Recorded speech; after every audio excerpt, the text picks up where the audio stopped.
Et bonjour. C'est une vidéo sur la dépendance, mais surtout sur l'indépendance.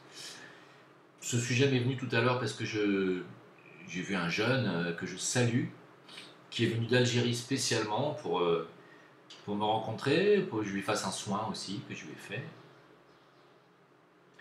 J'espère que ça va fonctionner pour lui, hein. Et puis, son cas m'a soulevé une petite réflexion sur le fait d'être dépendant, notamment la dépendance financière. Parce que c'est une jeune personne, hein, il a 24 ans, et il n'est pas le seul dans ce cas-là. Et bien entendu, il y a aussi des gens plus âgés qui ont le même problème, à savoir de ne pas avoir d'indépendance financière. Il n'y a pas que celle-là de dépendance. Le fait de dépendre de ses parents financièrement, bien entendu, empêche une jeune personne, qu'elle soit femme ou homme, de pouvoir prendre son envol dans la vie, hein. Et ça nous ramène toujours au même sujet, c'est qu'aujourd'hui, sur cette planète, malheureusement, hein, c'est pas moi qui l'ai voulu, sans argent, tu ne peux pas faire ta vie. Ça me paraît quand même assez clair. C'est-à-dire, sauf si vous avez la chance, je sais pas, d'avoir hérité d'une ferme familiale avec 100 ou 200 hectares et que la ferme tourne toute seule et que vous avez qu'à reprendre les affaires de papa-maman. Parce que ça existe aussi. Ou pas seulement une ferme, il y en a qui ont des multinationales qui ont hérité de papa-maman, il y en a qui ont des banques héritées de papa-maman, etc. Mais quelqu'un de normal, si je puis dire, c'est-à-dire quelqu'un qui n'a pas cette chance, hein, d'avoir un héritage familial qui lui permette de ne pas avoir à aller bien plus loin que les études scolaires, ensuite derrière, il a du boulot, il a des revenus qui tombent tout cuits. C'est pas le cas de tout le monde, c'est vraiment une toute petite minorité, ces gens-là, hein, qui ont ces privilèges, hein.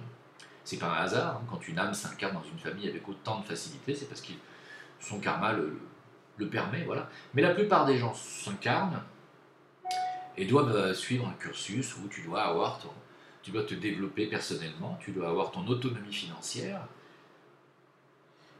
Il n'y a que comme ça que tu peux te détacher du nid familial, et tant qu'on n'est pas détaché du nid familial, on ne peut pas devenir adulte, hein.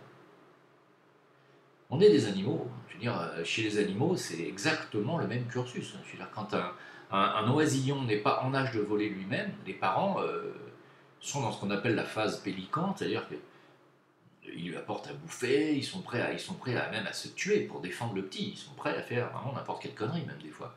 Mais enfin, ils lui apportent à bouffer quotidiennement, ils vont chercher de la bouffe super loin, même regarder un petit peu la marche de l'empereur, regardez ces pingouins qui font je ne sais combien de centaines de kilomètres pour aller chercher à bouffer, c'est dingue, en marchant. Et en fait, c'est pareil chez l'humain, je veux dire, tant que l'enfant n'est pas en âge de s'assumer lui-même, c'est les parents qui assument cette tâche pour lui. Mais une fois que l'oisillon il est en âge de voler, les parents s'en occupent même plus. Je ne peux même plus en entendre parler. Chez les oiseaux, et chez les mammifères, c'est pareil.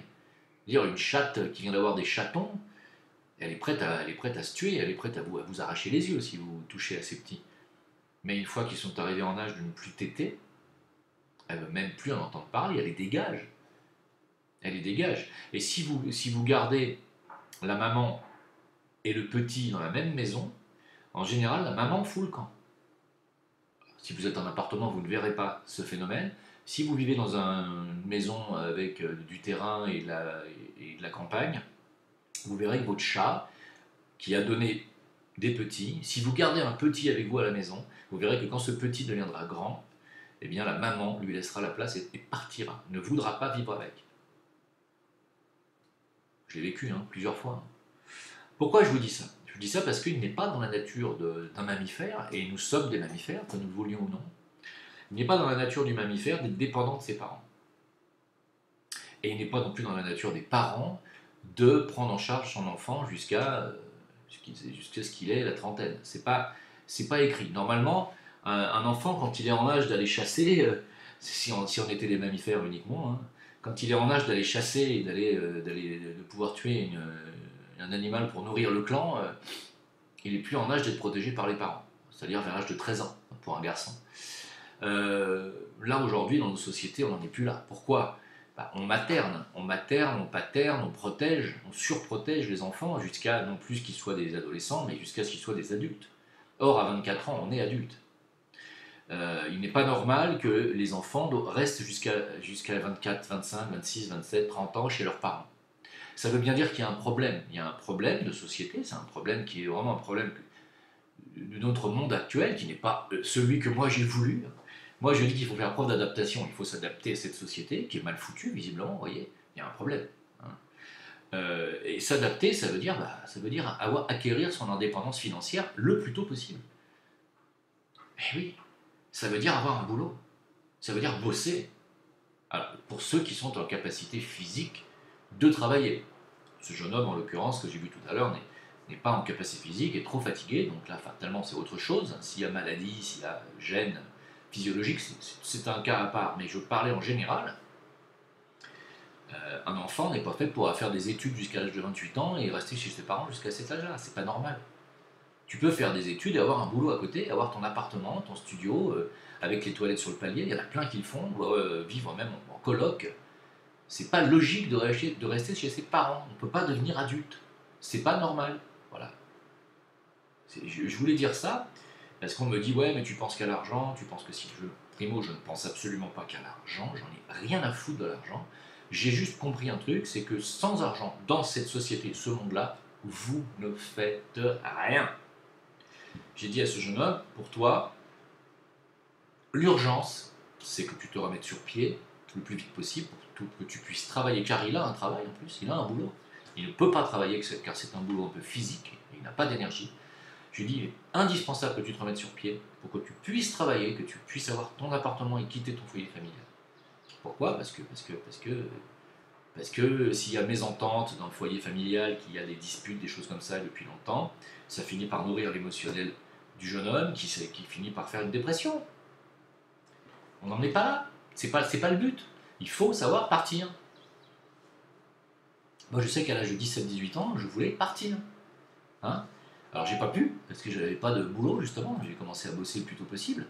Mais j'ai vite compris que quand j'avais 18-20 ans, que pour pouvoir partir avoir son appart, surtout en France, où il faut laisser des garanties pour les locations, etc., il fallait gagner de l'argent. Il faut gagner de la thune. Il faut avoir un revenu. Il faut avoir au moins 1300, 1400 euros par mois, c'est le minimum. Or, c'est pas évident quand on est jeune pour rentrer sur le marché du travail.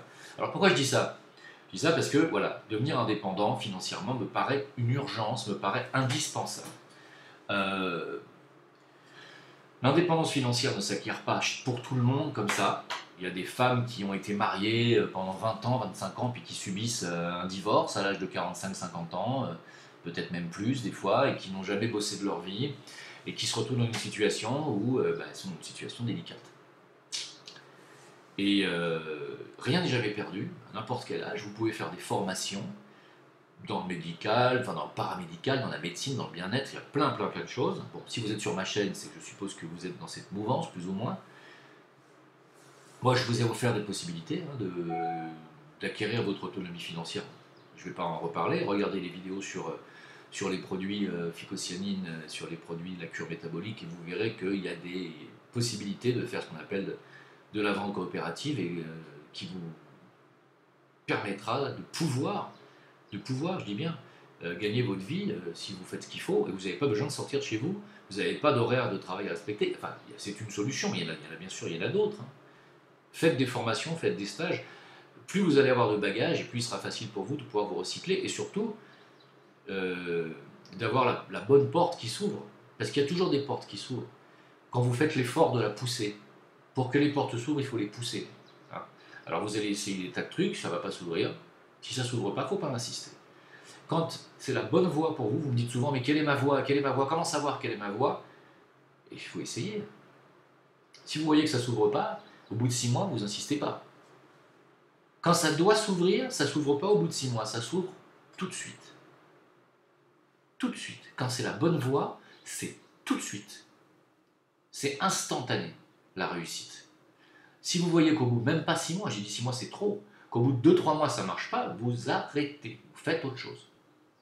Souvent, il y a des gens qui me disent je comprends pas, je me fais virer de mon boulot, pourtant je suis bon dans mon travail, je reprends dans une autre boîte, je fais la même chose, je me fais virer. C'est parce que ton âme te dit ce n'est pas ta voie. Tu n'es pas venu sur Terre pour ça, tu te trompes de chemin. Alors les portes se ferment. Et oui, et plus tu es avancé, plus tu as conscience, et plus tu es avancé spirituellement, plus ça va être rapide, plus on te montre. C'est pour ça que les gens me disent, ouais mais je comprends pas, qu'est-ce que j'ai fait au bon Dieu pour mériter ça? Ce que tu as fait au bon Dieu pour mériter ça, dis-lui merci, parce qu'il t'envoie des signes en permanence. Le signe qu'il t'envoie, c'est que c'est pas ta voix. Qu'est-ce que tu as fait au bon Dieu? C'est que le bon Dieu te parle, il te dit, oh, t'es pas venu pour ça. Faites autre chose. Alors, c'est là où le thème astral, le thème numérologique est important, parce qu'il va vous réaiguiller. Hein, ah oui, merde, c'est vrai, j'étais venu. Ah ouais, c'est vrai, quand j'étais jeune, je voulais faire ça. Voilà, fais ça. Et si tu vas voir que tu le fais, que tu commences un peu à maîtriser ça, par exemple, je sais pas, j'en sais rien, tu pars dans la peinture, il y a des gens qui sont super doués en dessin et en peinture, qui ne font rien de leur don, qui sont partis faire du commercial ou machin, c'est pas leur voie. Ils sont venus pour faire des choses magnifiques avec leur peinture ou leur dessin. Faites les choses que vous savez faire. Pourquoi allez vous emmerder à faire un boulot qui ne vous plaît pas? Vous pouvez faire ce qui vous plaît aujourd'hui et avoir des revenus d'appoint, notamment avec ce que je vous ai proposé, par exemple. Faites ce que vous aimez, faites ce que vous êtes venu faire. C'est le plus important. Évidemment, il faut rester les pieds sur terre, il faut être pragmatique et il faut avoir de l'argent qui rentre parce que c'est comme ça qu'on est relié à la matière. On n'est pas venu ici sur terre pour rester la tête dans les étoiles. Hein? On a une partie de nous qui est dans les étoiles, il n'y a pas de problème, mais l'autre partie, on a les pieds sur terre. Il faut qu'on fasse la jonction entre les deux mondes, le monde terrestre ici et le monde spirituel ici. Nous sommes au milieu, nous. Si on n'est pas sur terre, tout ce qui est en haut, ça ne descend pas. Hein. Et il faut qu'on incarne les choses. Il faut qu'on incarne. Qu'est-ce que vous croyez que j'essaye de faire? Moi aussi, quand j'étais à l'école, il m'appelait par mon vrai nom. Les profs, ils m'appelaient pas Jim Le Veilleur, mais ils m'appelaient Jim Le Veilleur dans la Lune. Bon, admettons. Voilà, on m'appelait dans la Lune, moi, à l'école. J'étais pas là. Hein, de quoi? Oui, des mathématiques? Oui, je sais pas. Les mathématiques. Le français, la grammaire. Aucun intérêt. L'histoire de France. Géographie. Sciences physiques. Ouais. Sciences nat. Ah ouais, ça j'aimais bien. Rien à foutre du reste, mais rien à foutre. Mais ça ne m'intéressait pas. D'ailleurs, je le dis, j'ai perdu 15 ans de ma vie à l'école. 15 ans de ma vie, j'ai perdu à l'école. Voilà. Si j'avais passé ces 15 ans-là à travailler la musique, je serais devenu un très très très grand musicien. Voilà.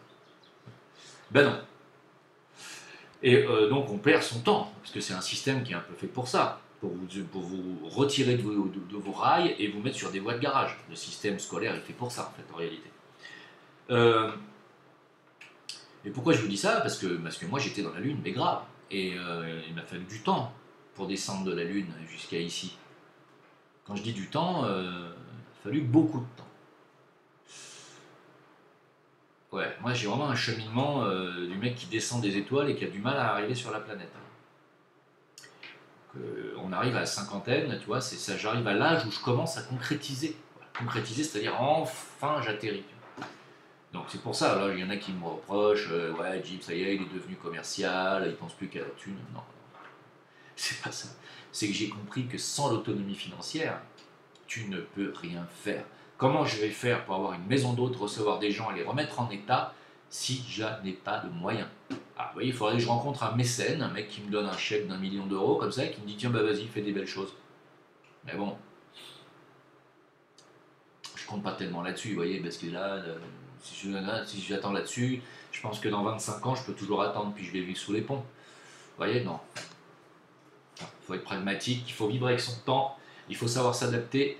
Et quand il y a besoin, il y a besoin de descendre dans la planète, il y a descendre dans la matière, il faut descendre dans la matière. Donc c'est pour ça que je voulais faire cette vidéo, parce qu'il y a beaucoup de gens qui trouvent, par exemple, je ne vais pas revenir sur tout ça, mais qui trouvent par exemple que le Zincoin, c'est très bien d'y investir, mais que le fait que, je trouve scandaleux qu'en parrainant des gens, vous nous reversiez 7%. Honteux, il y en a qui m'ont écrit. Pardon? Honteux? Oui, parce que en fait, à ce moment-là, les gens qu'on amène, nous on leur vole 7%. Waouh! Et j'ai trouvé honteux j'ai entendu dire que Dieudonné, il prenait 12%. Ouais, et moi aussi, je les prends les 12%.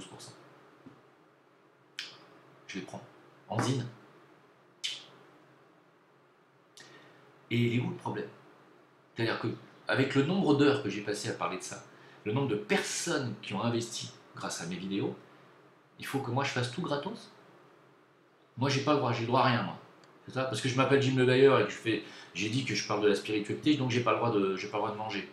J'ai pas le droit de vivre, j'ai pas le droit de payer mon loyer, donc qu'est-ce qu'il faut que je fasse? La prochaine fois, il faut que je fasse mes vidéos dans un champ, parce que je vis dans les champs, et l'électricité, bah, j'intercepte la foudre quand elle tombe, et l'eau, je me lave avec l'eau de pluie.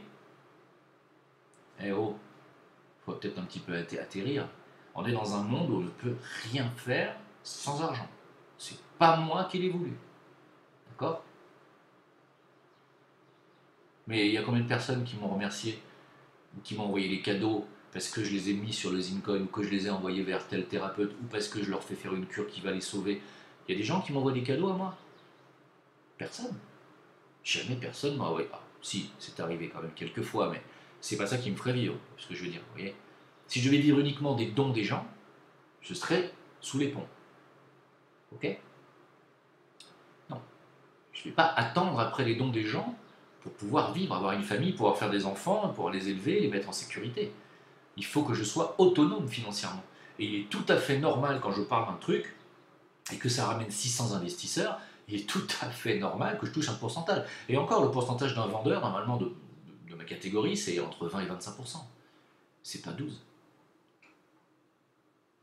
Vous, on vous donne l'opportunité de vous rajouter 7% de zine en plus sur tous les gens que vous ramenez, et il y en a qui trouvent ça scandaleux, parce que ça dépossède leurs amis, mais ça ne les dépossède pas de toute façon, puisqu'ils auraient mis ce prix-là. C'est à vous, on vous fait un cadeau, c'est pas vos amis qui vous font cadeau, ou qui se font plumer, c'est la boîte, c'est l'entreprise Zincoin qui vous offre ça pour vous remercier des gens que vous ramenez.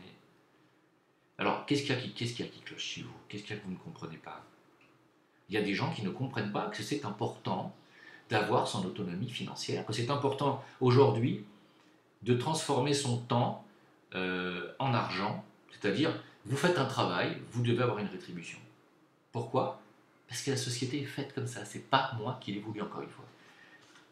Moi, je pourrais très bien me dire, bon, bah, je chante dans un resto le soir, je me gagne mes 1500, 2000 euros par mois, tranquille, j'ai pas besoin de plus pour vivre. En réalité, bien sûr que si, que j'ai besoin de plus pour vivre.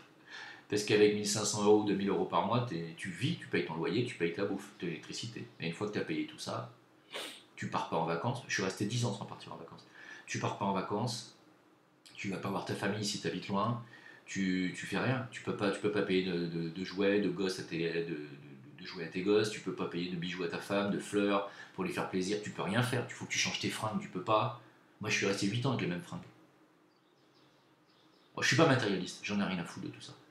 Mais juste pour vous dire, c'est qu'il arrive un moment, tu te dis, mais c'est vrai au fait, j'ai pas cotisé à la retraite au fait moi. J'ai 52 ans, comment je vais faire dans 10 ans? Parce que dans 10 ans, je vais plus pouvoir jouer dans les restaurants, je vais être trop vieux, personne ne voudra de moi. J'ai pris mon cas comme exemple, mais il n'y a pas que moi. Et je vais faire quoi après? Quand j'aurai plus de travail? Alors au début, je voulais donner des cours gratuits aux élèves, à ceux qui voulaient apprendre, pour leur partager ma passion. Je me suis rendu compte que la majorité des enfants qui apprennent le piano ou apprennent la musique le font parce que les parents le veulent, mais eux, on n'a rien à foutre la plupart du temps. C'est très très rare. Il y a 5% de mes élèves qui sont passionnés en réalité.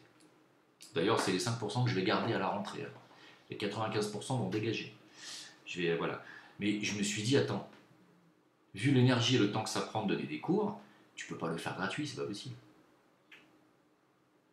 Sans compter qu'il y en a qui t'annulent au dernier moment sans le prévenir, il faut le savoir aussi. Voilà. Et donc j'ai décidé que non, j'allais faire payer tout ce que j'allais faire. C'est tout à fait normal. Mais payer normal, pas payer. Et c'est tout à fait. Ça, c'est un truc qu'il faut intégrer. Moi, il y a 20 ans, j'aurais pas fait payer mes cours de musique. Parce que je suis comme ça. Moi, je suis du genre à vous recevoir chez moi et à vous faire dormir chacun dans le canapé. Moi, je dors sur le balcon. Je suis capable. Je suis dans ce genre-là, vous voyez. Et puis non, je me suis rendu compte que non, ça ne se fait. Faut pas faire ça. Faut pas le faire parce que les gens doivent être autonomes. C'est aux gens d'être autonomes. C'est aux gens de venir en consultation, ils payent leur consultation, c'est normal, ils repartent, ils ont pris leur hôtel, ou ils ont pris leur chambre, ou ils ont machin, ils sont grands, c'est des adultes, il ne faut pas assister les gens. Alors autant cette vidéo est faite pour que vous ne restiez pas dans l'assistanat, mais aussi pour que ceux qui peut-être éventuellement vivent à vos crochets, faites-leur comprendre que c'est pas bon pour eux non plus de vivre au crochet de qui que ce soit. Vous devez acquérir votre autonomie. Alors, votre autonomie, je parle de l'autonomie physique, matérielle et financière. Il y a une autre autonomie qui est beaucoup plus difficile à acquérir derrière. Vous m'aurez compris, c'est l'autonomie affective. Et là, j'en ai déjà parlé dans des vidéos sur cette chaîne, c'est un autre registre. Avoir son autonomie affective, ça veut dire quoi? Et c'est très important car les maîtres de sagesse, notamment Amma, que je suis allé écouter il y a plusieurs années quand j'étais en France, elle avait dit cette phrase que j'avais pris pour moi d'ailleurs. Elle avait dit le plus important pour les gens qui veulent grimper d'un étage spirituellement est d'acquérir leur autonomie affective. Alors qu'est-ce que ça veut dire? Ça veut dire ne pas dépendre. C'est-à-dire que vous soyez un homme ou une femme, hein, c'est pareil. Hein. Ne pas dépendre, ça veut dire quand votre conjoint s'en va, vous vous sentez pas bien parce qu'il ou elle n'est pas là. Voilà, vous avez besoin qu'il ou elle soit là. Si d'un coup il y en a un qui se menace de se casser, vous faites une énorme crise de panique. Quand il y a rupture, c'est effondrement total de la vie. C'est vraiment de la dépendance. C'est-à-dire des fois, il y a même des couples qui vivent ensemble, ils ne s'aiment plus, il n'y a plus d'amour, il n'y a plus d'amour physique. Ils s'engueulent en permanence, ils ne sont pas d'accord. Ils sont d'accord sur aucun sujet, ils ne partagent plus rien, mais ils restent ensemble. Pourquoi? Parce qu'ils ont peur. Ils ont peur de se retrouver seuls. Ça s'appelle de la dépendance. Tu es dépendant de l'autre. Tu es dépendant parce que tu as peur d'avoir ton indépendance. Et indépendance, ça veut dire seul, bien sûr.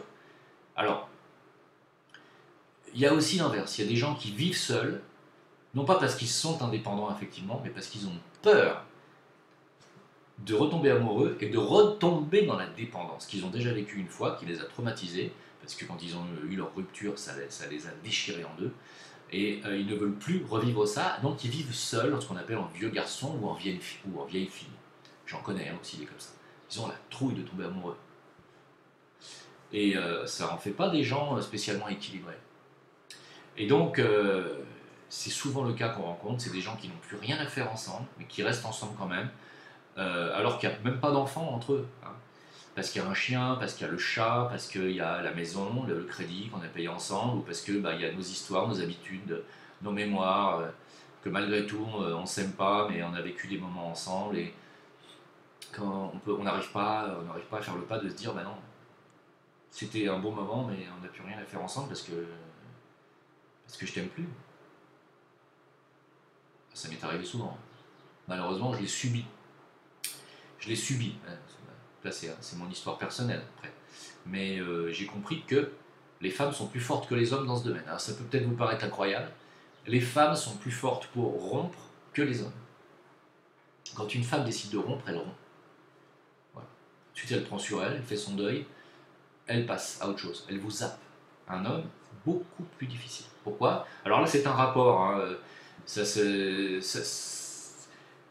Une femme fonctionne sur un mode plutôt sur l'admiration de l'homme.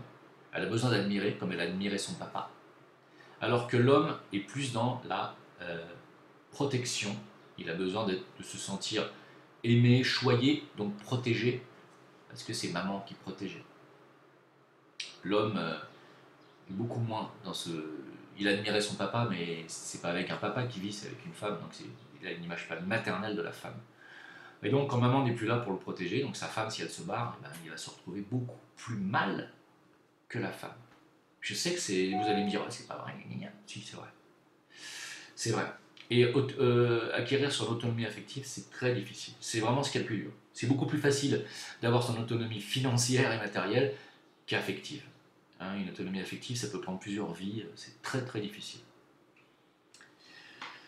Donc voilà, écoutez, c'était une vidéo réflexion et je voulais vous la partager. Je pense que ça va parler à beaucoup d'entre vous car ce sujet est, bien entendu, fait partie des sujets de l'humanité. Hein. Les animaux n'ont pas ce problème de dépendance affective dans la nature. Les animaux domestiques sont totalement dans la dépendance, ils sont totalement dépendants de vous. Hein. Même les chats, on dit un chat c'est indépendant, c'est un chat c'est indépendant, mais quand tu rentres et que tu lui fais la bouffer, il est bien content, il saute sur sa gamelle quand même. Et quand il a faim et que vous ne l'avez pas fait, c'est oh, tu me l'as fait bouffer là? Ou alors il vient vous faire des câlins, il vient. La plupart du temps, il en a rien à foutre de votre gueule, mais dès qu'il a faim, c'est. Hein. Et le chien, c'est encore pire. Le chien est très très dépendant. Il est très dépendant affectivement de son maître. Il est tellement dépendant affectivement de son maître qu'il lui chope même toutes ses maladies. Un chien, un maître qui a des problèmes cardiaques, des problèmes de vue ou un cancer, le chien va choper des problèmes cardiaques, des problèmes de vue et le cancer. Hein.